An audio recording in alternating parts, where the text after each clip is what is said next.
So the example that I have for you is one that I pulled off of a website for this company called Epic Systems. They are an electronic health records systems provider. And their change that they're trying to invoke is they want people to buy their software. So, just as we would have in just about any organization, there's information about their software. So, up there in the logic quadrant, I added the keywords facts, figures, features, and lists.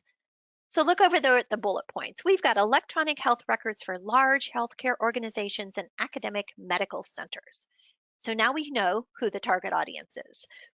We have hospitals that use this software hold medical records of 54% of the patients in the United States. Okay, well, I'm starting to see that maybe this is a pretty good sized and well adopted hospital records management system. And then there's a validation there that says that they were voted top overall software suite.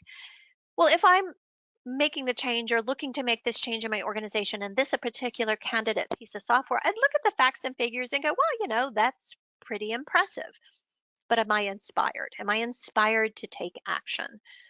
So let's add an emotion component. This was right on their website, and they said they offer software to help people get well, stay well, and help future generations be healthier.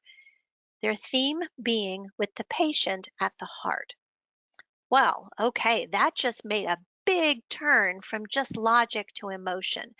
This is where those keywords of principles and values and beliefs and ego, and I'll pick up on ego in just a few minutes, but that's where these start coming to life. All of a sudden, I'm still in a model of trying to promote the value of my software, but look what happened between logic and emotion. Let's jump over there on the left hand side to visual. These three images were also on the Epic Systems website. There's cardboard boxes with windows and doors.